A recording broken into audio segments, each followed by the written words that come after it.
¿Alguna vez te has preguntado qué otros evangelios existieron, además de los 4 que conocemos? En 1945, cerca de la ciudad egipcia de Nag Hammadi, unos campesinos hicieron un descubrimiento que cambiaría nuestra comprensión del cristianismo primitivo para siempre. Encontraron una vasija de barro sellada que contenía una colección de 13 códices de papiro encuadernados en cuero, conocidos hoy como la Biblioteca de Nag Hammadi. Entre estos textos antiguos, uno destacó por su contenido intrigante y su profunda diferencia con el Nuevo Testamento, el Evangelio de Tomás. Este hallazgo no solo nos dio acceso a un texto perdido durante siglos, sino que también abrió una ventana a las intensas disputas teológicas que definieron los primeros días del cristianismo. Nos obligó a preguntarnos, ¿por qué este Evangelio, que afirma contener las palabras secretas de Jesús, fue excluido de la Biblia? La respuesta nos lleva a un viaje fascinante por la historia,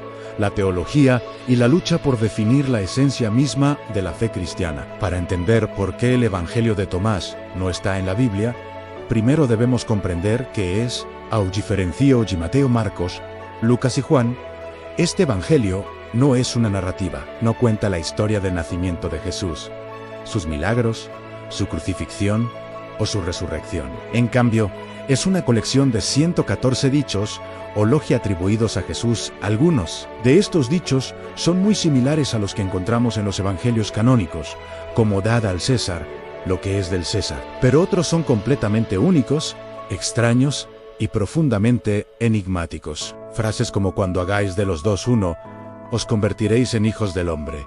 Y si decís, montaña, muévete, se moverá, nos transportan a un mundo de pensamiento muy diferente.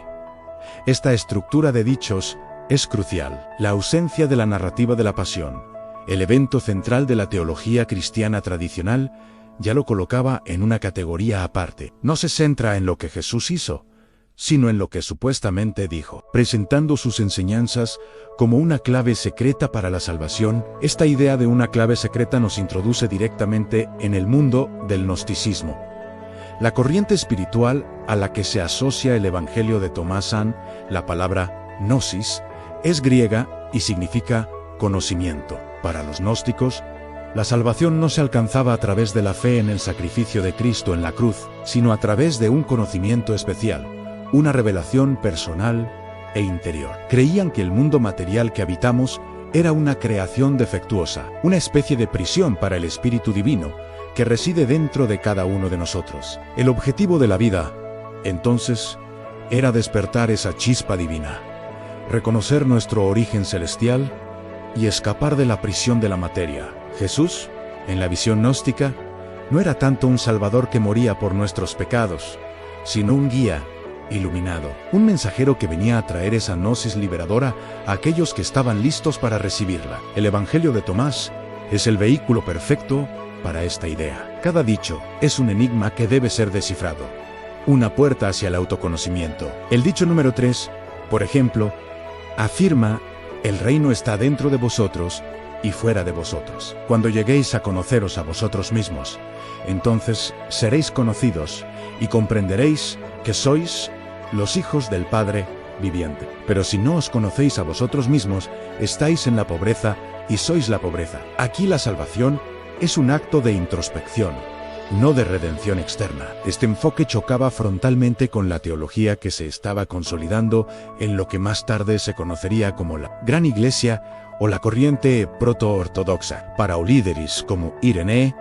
Udilayan, Udectulianu, la salvación de la humanidad dependía de un evento histórico concreto, la encarnación, muerte y resurrección de Jesucristo. Este era el pilar de la fe. El sacrificio de Jesús en la cruz era el acto redentor que reparaba la relación rota entre Dios y la humanidad. Un Jesús que simplemente venía a impartir un conocimiento secreto, sin la necesidad de su muerte y resurrección física, socavaba todo el edificio teológico. Si la salvación se podía alcanzar por uno mismo a través del conocimiento, ¿qué sentido tenía el sacrificio en la cruz? ¿Qué papel jugaba la Iglesia como comunidad y guardiana de la fe? El conflicto no era menor. Se trataba de dos visiones del cristianismo completamente opuestas. Una, basada en un evento histórico, y la fe comunitaria, la otra en la revelación personal y el conocimiento interior, para protegerse de la creciente influencia de movimientos como el gnosticismo. Los líderes de la Iglesia primitiva comenzaron a establecer una serie de criterios para determinar qué escritos debían ser considerados sagrados y autorizados. Estos son los criterios de canonicidad. El primero y más importante era la apostolicidad. Un texto debía estar directamente relacionado con los apóstoles de Jesús o con sus discípulos más cercanos. Se creía que los apóstoles habían recibido la enseñanza directamente de Jesús y la habían transmitido fielmente. El Evangelio de Tomás afirmaba haber sido escrito por el apóstol Dídimo Judas Tomás, pero los líderes de la gran iglesia dudaron de esta autoría. Consideraban que su contenido se desviaba tanto de las enseñanzas apostólicas conocidas que no podía ser auténtico. El segundo criterio era la ortodoxia, es decir, la conformidad con la regla de fe. Un resumen de las creencias cristianas fundamentales que se estaba desarrollando en las comunidades. Este credo primitivo incluía la creencia en un solo Dios creador, en Jesucristo, como su Hijo que se encarnó, murió y resucitó, y en la resurrección futura del cuerpo. El Evangelio de Tomás fallaba estrepitosamente en este punto. Su visión negativa del mundo material contradecía la creencia en un Dios bueno, que creó un mundo bueno. Su énfasis en la salvación a través del conocimiento personal restaba importancia a la muerte redentora de Cristo y su aparente desinterés por la resurrección física, sugiriendo en cambio una especie de ascensión espiritual. Entraba en conflicto directo con una de las creencias más arraigadas del cristianismo primitivo. El tercer criterio era el uso generalizado y la aceptación en las iglesias de todo el mundo conocido. Los textos que se leían públicamente en las liturgias de las principales comunidades cristianas, como Roma, Antioquía o Alejandría, tenían un peso especial. Se consideraba que el Espíritu Santo guiaba a la Iglesia en su conjunto para reconocer los escritos inspirados. Aunque el Evangelio de Tomás fue claramente popular en ciertos círculos, especialmente en Egipto y Siria, nunca alcanzó la aceptación universal de los 4 evangelios que conocemos. Para la mayoría de las comunidades cristianas, sus enseñanzas eran extrañas y ajenas. La tradición que representaban Mateo, Marcos, Lucas y Juan era mucho más antigua y estaba más extendida. Los siglos segundo y tercero fueron un periodo de intensa lucha por la unidad doctrinal. La gran iglesia se enfrentaba a una enorme diversidad de grupos cristianos, cada uno con sus propios textos sagrados y sus propias interpretaciones de la figura de Jesús. Los gnósticos eran solo uno de estos grupos. Para un líderes como Ireneu, esta diversidad era una amenaza peligrosa. Él argumentaba que solo podía haber una verdad y una fe, la transmitida por los apóstoles a través de una línea ininterrumpida de obispos. En su famosa obra contra las herejías, atacó directamente a los gnósticos, acusándolos de inventar genealogías espirituales falsas y de reinterpretar las escrituras a su antojo. Para él, el Evangelio de Tomás y otros textos similares no eran revelaciones divinas, sino ficciones peligrosas que desviaban a los fieles del verdadero camino. El objetivo era crear una iglesia unificada con una única Biblia. Este proceso de selección y cierre del canon bíblico fue largo y complejo. No hubo una única reunión donde un grupo de obispos votara qué libros entraban y cuáles no, como a veces se imagina popularmente.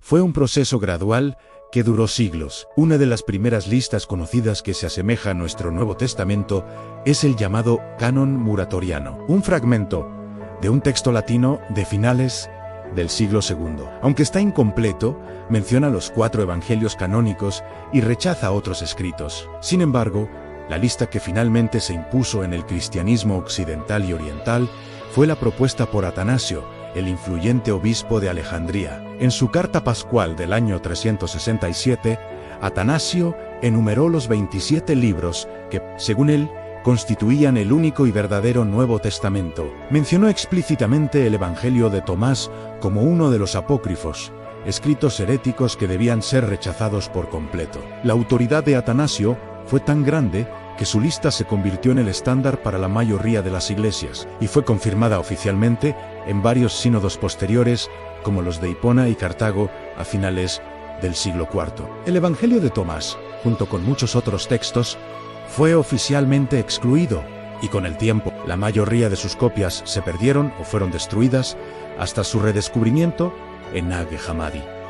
Entonces, ¿qué valor tiene hoy el Evangelio de Tomás? Aunque no fue aceptado en la Biblia, su existencia es un testimonio invaluable de la increíble diversidad del cristianismo en sus primeros siglos. Nos recuerda que la fe cristiana no nació como un bloque monolítico, sino que fue el resultado de un largo y a menudo conflictivo debate sobre la naturaleza de Jesús, el significado de la salvación y la esencia misma de la revelación divina. El Evangelio de Tomás nos ofrece una visión de un cristianismo perdido, una alternativa fascinante a la tradición que finalmente se impuso. No nos habla tanto del Jesús histórico, pero sí nos dice mucho sobre cómo algunos de los primeros cristianos intentaron comprender sus enigmáticas palabras. Es una ventana a la mente de aquellos que buscaban a Dios no en la historia o en la comunidad, sino en las profundidades de su propio ser. Dentro de una cueva funeraria, de una fe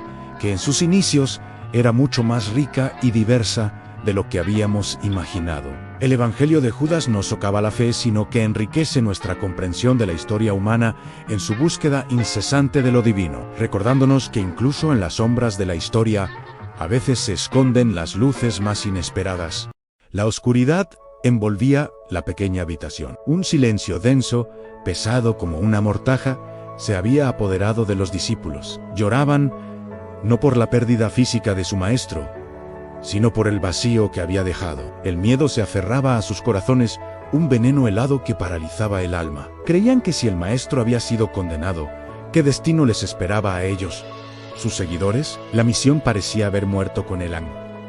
El mundo que habían conocido se desmoronaba. En medio de esa profunda desolación, una figura se levantó. Era María de Magdala. Se acercó a ellos, su rostro bañado por la tenue luz de una lámpara de aceite. Sus ojos, aunque marcados por el dolor, brillaban con una extraña serenidad. Se giró hacia sus hermanos y su voz, suave pero firme, cortó el silencio. ¿Por qué lloran y se lamentan? Su gracia descenderá sobre todos ustedes y los protegerá. Más bien, alabemos su grandeza, pues nos ha preparado y nos ha hecho hombres. Con estas palabras, el llanto cesó. Los corazones de los discípulos se volvieron hacia ella, buscando una chispa de esperanza en la penumbra. Pero la duda es una sombra persistente. Pedro, siempre impetuoso, se dirigió a María en su voz. Era un eco de la incredulidad que sentían muchos. Hermana, sabemos que el Salvador te amaba más que a ninguna otra mujer. Dinos las palabras del Salvador que recuerdes, aquellas que conoces tú, pero que nosotros no hemos escuchado. Pedro hablaba por todos. Necesitaban un ancla, una verdad a la que aferrarse en ese mar de incertidumbre. María asintió, su mirada perdida por un instante en un recuerdo lejano. Lo que está oculto para ustedes, yo se lo revelaré. Comenzó a hablar no de parábolas dichas a multitudes, sino de una visión, una conversación íntima entre su alma y la del maestro. Relató cómo en su espíritu había visto al Señor. Le preguntó, Señor, ¿cómo es que ve la visión aquel que la ve? ¿A través del alma o a través del espíritu? La respuesta del Salvador, transmitida a través de la voz de María, resonó en la habitación. No ve ni a través del alma ni a través del espíritu, sino que es la mente, que está entre los dos, la que ve la visión. Sus palabras eran un enigma, una puerta a un conocimiento más profundo. Describió un viaje, no por caminos de tierra y polvo, sino a través de los reinos invisibles del ser.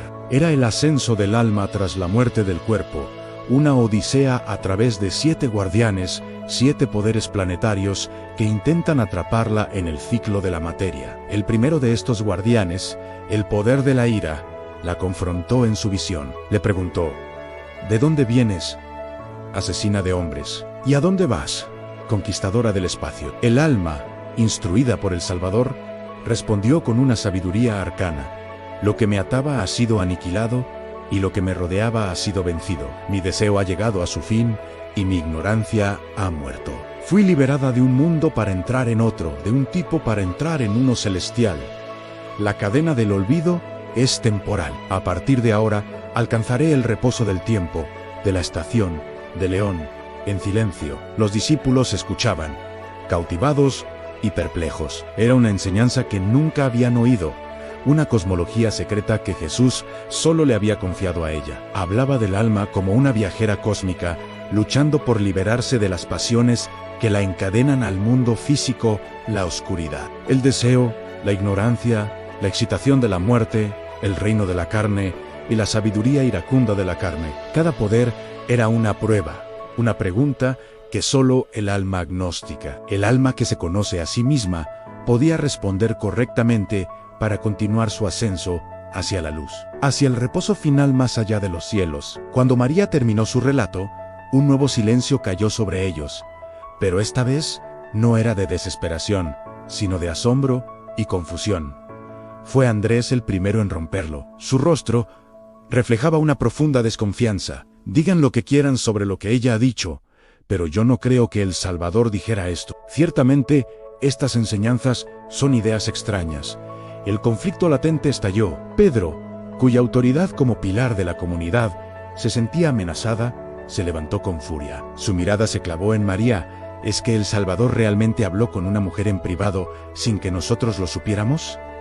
¿Debemos todos dar la vuelta y escucharla a ella? ¿La prefirió él a nosotros? La pregunta no era solo sobre la veracidad de las palabras de María, sino sobre su derecho a enseñarlas. Era un choque de poder, de género, de la estructura misma de su naciente fe. Pedro representaba el orden, la tradición, la jerarquía que se estaba formando. María representaba la revelación directa, la gnosis personal, una espiritualidad que no necesitaba intermediarios. Al ver la ira de Pedro, María rompió a llorar. El dolor de ser rechazada por sus propios hermanos era más agudo que cualquier otra prueba. Pedro, ¿crees que he inventado esto en mi corazón o que estoy mintiendo sobre el Salvador? Su pregunta flotó en el aire, cargada de una vulnerabilidad que desarmó la tensión. Fue entonces cuando Leví, también conocido como Mateo, intervino. Se volvió hacia Pedro, su voz calmada, pero llena de una autoridad moral innegable. Pedro, siempre has sido un hombre de temperamento irascible. Ahora te veo contendiendo contra la mujer como lo hacen nuestros adversarios. Si el Salvador la hizo digna, ¿quién eres tú para rechazarla? Ciertamente, el Salvador la conoce muy bien. Por eso, la amaba más que a nosotros. Las palabras de Leví fueron un bálsamo. Defendió a María, no solo como persona, sino como portadora de una verdad legítima. Reconoció que el amor del Salvador era la única medida de dignidad y autoridad. Miró a sus hermanos, su mirada abarcando a cada uno de ellos, y los exhortó a superar sus divisiones y miedos. En lugar de pelearnos, deberíamos avergonzarnos. Revistámonos del hombre perfecto, como Él nos ordenó, y vayamos a predicar el Evangelio. No impongamos más reglas que las que el Salvador nos dio. Tras sus palabras, el grupo comenzó a dispersarse, listos para cumplir su misión. La defensa de Leví había prevalecido, al menos por ese momento. María, la apóstol de los apóstoles, había entregado su mensaje. Aunque la controversia sembrada por Pedro perduraría a lo largo de los siglos, esa noche, en esa habitación llena de sombras y revelaciones, el liderazgo espiritual de una mujer fue afirmado. Este antiguo texto, el Evangelio de María, probablemente escrito en el siglo II, no fue descubierto hasta finales del siglo XIX. En el Cairón, fragmentos adicionales en griego aparecieron décadas después. Durante casi 2 milenios, esta visión alternativa del cristianismo primitivo permaneció enterrada en las arenas del tiempo, una víctima de las luchas de poder que definieron qué libros serían incluidos en la Biblia y cuáles serían declarados herejía. La historia del manuscrito es tan fascinante como su contenido. Sobrevivió a la destrucción de textos gnósticos. Fue copiado y preservado por comunidades que veían en María no solo a una seguidora, sino a una líder espiritual y visionaria por derecho propio. Hoy, el Evangelio de María ha sido rescatado del olvido. Movimientos feministas y teólogos revisionistas lo han abrazado como una prueba crucial del importante papel que las mujeres desempeñaron en los primeros días del cristianismo. Un papel que fue sistemáticamente minimizado y borrado por la estructura patriarcal emergente. No es solo un texto histórico, es un espejo que refleja debates actuales sobre la autoridad, la inclusión y la naturaleza misma de la fe. Nos obliga a preguntarnos, ¿Qué otras voces fueron silenciadas? ¿Qué otras verdades fueron enterradas? La historia de María Magdalena, tal como se cuenta en su propio Evangelio, no es solo una crónica del pasado, sino una invitación a reexaminar los cimientos de nuestras creencias y a escuchar las revelaciones que aún pueden estar esperando en el silencio, listas para ser descubiertas. El ascenso del alma que ella describió es un mapa, no solo para la otra vida, sino para la búsqueda del conocimiento y la liberación en esta. Una búsqueda que, como demostró Leví, comienza al revestirnos del hombre perfecto. Una humanidad completa que trasciende el género y abraza toda la verdad, venga de donde venga. Imaginen un niño que, con un simple soplo, da vida a pájaros de barro que alzan el vuelo. Un niño cuya palabra puede secar a un matón o resucitar a un amigo caído. Este no es un superhéroe de cómic. Esta es una de las fascinantes y controvertidas imágenes de Jesús que emergen de los llamados años perdidos, un vasto silencio de casi 30 años en los evangelios canónicos. Pero la curiosidad humana no tolera el vacío, y en ese silencio florecieron historias extraordinarias, narradas en textos que la Iglesia decidió no incluir en la Biblia, a los evangelios apócrifos. Hoy nos adentramos en este mundo prohibido para descubrir al niño Dios, al joven prodigio, al Jesús que la historia oficial quiso olvidar. El más famoso de estos relatos es el Evangelio del pseudo Tomás. No confundir con el Evangelio de Tomás, que es una colección de dichos. Este texto narra la infancia de Jesús desde los 5 hasta los 12 años, y lo que cuenta es, sencillamente, asombroso. En una de las escenas más célebres, un pequeño Jesús está jugando junto a un arroyo, moldeando 12 gorriones de arcilla. Es el día de reposo, el sábado, y un judío lo ve y corre a acusarlo con su padre, José. Cuando José lo reprende, Jesús simplemente aplaude y grita a las figuras de barro: «¡Váyanse! ¡Vuelen!». Y los pájaros cobran vida y se alejan piando. Este milagro, lleno de inocencia y poder, muestra a un niño descubriendo sus dones divinos casi como un juego. En otro momento, alarga una viga de madera que José había cortado demasiado corta, salvando el trabajo de su padre con una facilidad pasmosa. Pero no todo es luz y fantasía. Estos textos también revelan un lado oscuro, un carácter impulsivo y a veces aterrador. En una historia, un niño choca con Jesús mientras corre, y Jesús, enfadado, le dice a no, continuarás tu camino. El niño cae muerto al instante. En otra, un maestro intenta enseñarle el alfabeto, y Jesús, en lugar de aprender, humilla al maestro con su conocimiento superior del significado místico de cada letra. Cuando el maestro lo golpea, Jesús lo maldice, y el hombre se desploma. Estas historias son impactantes. Muestran a un niño con un poder absoluto, sin el filtro de la compasión y la sabiduría que caracterizarían su ministerio adulto. Es un Dios aprendiendo a ser humano, a controlar su inmenso poder. Y aquí yace la clave de por qué estos textos fueron marginados. Los primeros padres de la Iglesia, al formar el canon del Nuevo Testamento, buscaron una coherencia teológica. Querían presentar a un Jesús humilde, compasivo, cuyo poder siempre estuviera al servicio del amor y la redención. Un Jesús que sufre, que duda, que se entrega por la humanidad. La figura del niño Jesús en los apócrifos chocaba frontalmente con esa imagen. Era un Jesús caprichoso, a veces vengativo, casi un dios griego que caminaba entre mortales, imponiendo su voluntad sin cuestionamientos. Un poder sin control, sin la moralidad que definiría su mensaje posterior.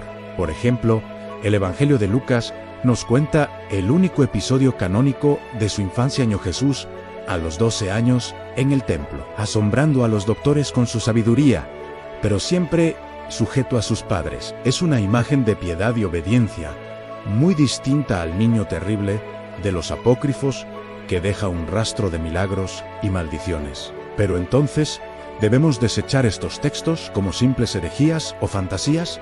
Creo que sería un error. Los evangelios apócrifos son un espejo fascinante de la curiosidad humana y la increíble diversidad del cristianismo primitivo. Antes de que existiera una única ortodoxia, había docenas de comunidades, cada una con su propia interpretación de quién era Jesús. Estas historias no surgieron de la nada, respondían a una pregunta legítima que los fieles se hacían: ¿Cómo fue la infancia del Hijo de Dios?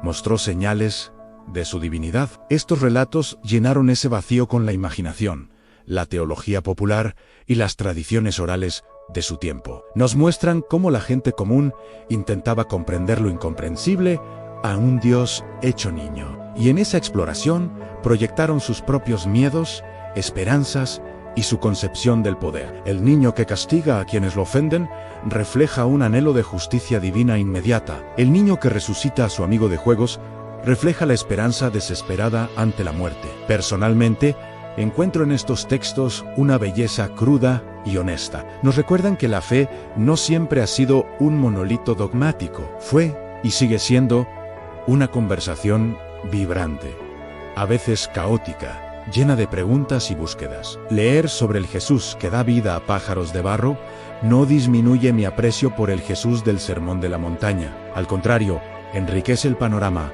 humaniza el misterio, me hace pensar en el largo viaje interior que ese niño divino tuvo que recorrer para convertirse en el hombre que predicaría el amor incondicional. Quizás tuvo que aprender a domar su propio poder, a entender el peso de sus actos, a elegir la humildad sobre la omnipotencia. Estos textos no son historia en el sentido estricto, pero son historia de la fe. Son testimonios arqueológicos de las creencias y sueños de nuestros antepasados espirituales. Al silenciarlos, la Iglesia buscó claridad y unidad, pero quizás también perdió una parte de la riqueza y la complejidad de su propio origen. Perdió la imagen de un Dios que también tuvo que crecer. Así que, mientras las páginas oficiales callan, ecos de otras voces resuenan desde las arenas del tiempo.